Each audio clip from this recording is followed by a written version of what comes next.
Shalom, sahabat BCD yang diberkati dan dikasih oleh Tuhan Yesus Kristus. Apa kabar? Saya harap kita dalam keadaan sehat, terlebih juga penuh dengan sukacita untuk melaksanakan aktivitas dan juga tanggung jawab kita di sepanjang hari ini. Marilah kita mengawali segala aktivitas kita dengan merenungkan firman Tuhan, yaitu dari Injil Matius pasal 18 ayat 21 sampai ayat 20. Demikian firman Tuhan. Kemudian datanglah Petrus dan berkata kepada Yesus, "Tuhan, sampai berapa kali aku harus mengampuni saudaraku jika ia berbuat dosa terhadap aku? Sampai 7 kali?" Yesus berkata kepadanya, "Bukan, aku berkata kepadamu, bukan sampai 7 kali, melainkan sampai 70 kali 7 kali. Yang berbahagia ialah mereka yang mendengarkan firman Allah dan yang memeliharanya." Amin. Sahabat BCD yang diberkati dan dikasihi oleh Tuhan kita Yesus Kristus, di dalam kehidupan kita pasti akan bertemu dengan orang-orang yang berbeda pemikiran, berbeda prinsip, dan lain sebagainya. Dan di dalam perbedaan-perbedaan ini juga di satu sisi akan mendatangkan yang namanya konflik. Konflik itu entah karena pertentangan pendapat, perbedaan pendapat, perbedaan pemikiran, sifat, dan lain sebagainya. Namun sebagai orang percaya, di dalam setiap perbedaan yang mendatangkan konflik ini bukan menjadi alasan kita untuk membenci. Karena melalui setiap konflik yang membuat hati kita sakit, yang tidak sesuai dengan harapan kita, membuat kita kecewa, atau bahkan mungkin tanpa alasan orang bisa menyakiti kita. Tetapi sebagai orang percaya, dikatakan oleh Yesus bahwa kita harus mengampuni, dan mengampuni itu tidak berbatas. Apa keuntungan ketika kita mengampuni? Jadi bukan tanpa alasan Yesus mencontohkan teladan tentang mengampuni. Ketika Yesus tidak diterima, Yesus dibenci dan lain sebagainya, Ia mengampuni dan terus mengasihi mereka.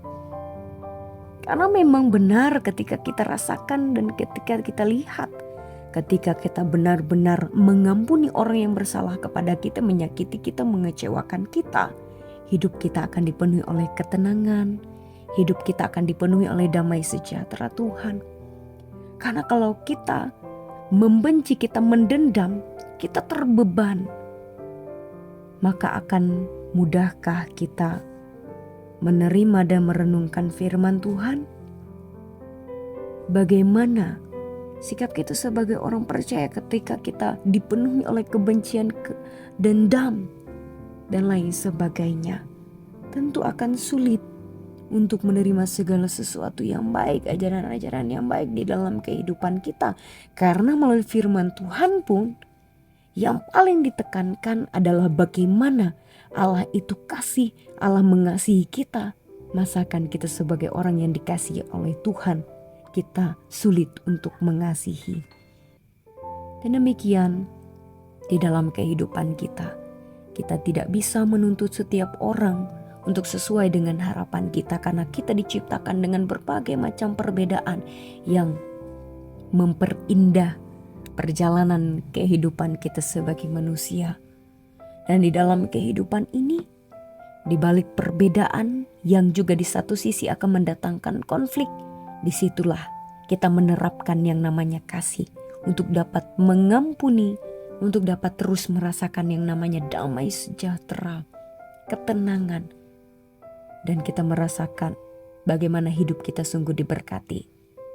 Dan biarlah segala sesuatu yang kita hadapi dan kita lalui, itu kita anggap sebagai pembelajaran bagi kita, untuk membentuk kita semakin dewasa dalam bersikap, bertingkah laku, dan juga sebagai orang percaya di dalam kehidupan ini. Marilah kita bersama-sama terus mengingat bahwa mengampuni itu adalah sesuatu yang tidak berbatas. Yang harus selalu kita lakukan tidak untuk orang lain, tetapi untuk diri kita sendiri. Tidak untuk orang lain, tetapi untuk Tuhan. Tuhan Yesus memberkati kita dan memampukan kita untuk melakukan firman-Nya. Amin. Mari kita berdoa.